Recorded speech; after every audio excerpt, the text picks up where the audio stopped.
एक बहुत ही मेधावी छात्र था जिसका नाम था अमित। तो अमित बहुत ही आज्ञाकारी था और हमेशा अपने क्लास में फर्स्ट आता था। वो एक टॉपर लड़का था। वो हर चीज़ में अच्छा था। वो माता पिता की हर बात मानता था और अपने दोस्तों के साथ बहुत अच्छे से रहता था।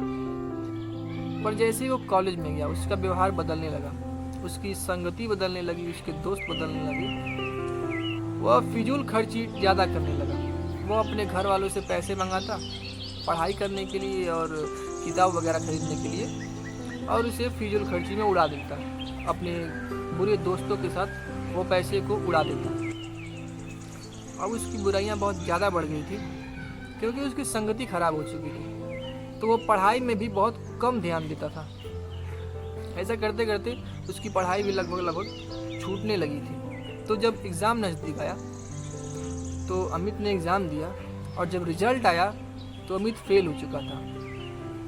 और जब उसने रिजल्ट देखा तो उसे खुद पर विश्वास नहीं हुआ कि एक टाइम पे मैं ऐसा लड़का हुआ करता था जो हमेशा क्लास में टॉप करता था और आज मैं फेल हो चुका हूँ। उसका कॉन्फिडेंस इतना लो हो गया कि वह डिप्रेशन में चला गया। वह दिन भर घर में अपने कमरे में पड़ा रहता और किसी से भी बात नहीं करता था, ना ही अपने मम्मी पापा से, ना ही अपने दोस्तों से। उसके परिवारजनों ने बहुत कोशिश किया उसे समझाने का कि एक बार फेल होने से कुछ नहीं होता, वो दोबारा तैयारी स्टार्ट करे तो वो दोबारा पास हो सकता है, दोबारा पहले जैसा हो सकता है। पर वह डिप्रेशन में चला गया था और किसी का नहीं सुनता था। और यह बात जब अमित के पुराने स्कूल के प्रिंसिपल को पता चली तो उन्हें बड़ा दुख हुआ। उन्होंने डिसाइड किया कि वो अमित को पहले जैसा बना के रहेंगे। तो उन्होंने अमित को घर पे बुलाया। अमित उनके घर गया। घर पे जा करके अमित ने अपने प्रिंसिपल के चरण स्पर्श किए और उनके पास बैठ गया। अमित के प्रिंसिपल अंगीठी पर हाथ सेक रहे थे। अंगीठी में कोयला जल रहा था और प्रिंसिपल साहब 10 मिनट तक ऐसे ही हाथ सेकते रहे। दोनों हाथ सेकते रहे और किसी ने कुछ नहीं बोला।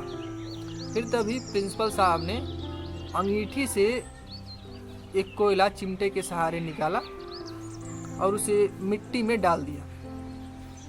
अब वो कोयला कुछ समय तक जलता रहा। फिर मिट्टी में जब वो गया तो वो बुझ गया, बुझ करके ठंडा हो गया। तो अमित को ये देख करके उत्सुकता जगी। उसने पूछा कि जब आपने कोयले को अंगीठी में रखा था तो वो जल रहा था और उष्मा दे रहा था, गर्मी दे रहा था, लेकिन जैसे ही वो मिट्टी के संपर्क में गया वो बुझ गया। अगर उसको आप अंगीठी में ही डाले रहते तो वो उष्मा देता और दूसरों को हाथ सेकने में मदद मिलती। तो प्रिंसिपल साहब ने कहा तो उसमें कौन सी बड़ी बात है, इसे हम दोबारा अंगीठी में डाल सकते हैं। तो उन्होंने चिमटा उठाया और कोयले को मिट्टी से निकाला और दोबारा उसे अंगीठी में डाल दिया। और जैसे ही वो अंगीठी में गया और बाकी गर्म कोयले के संपर्क में गया वो दोबारा जलने लगा और उष्मा देने लगा। तो अब प्रिंसिपल साहब ने समझाया कि जो कोयला है ये समझो तुम हो।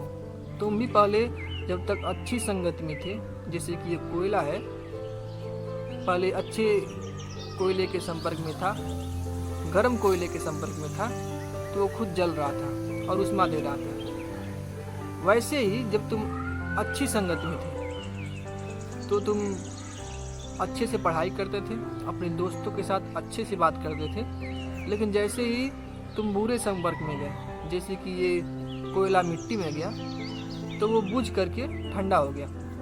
तुम्हारी फिजूल खर्ची बढ़ गई, तुम्हारा व्यवहार बदल गया, तुम्हारा पढ़ाई से ध्यान पूरी तरीके से हट गया।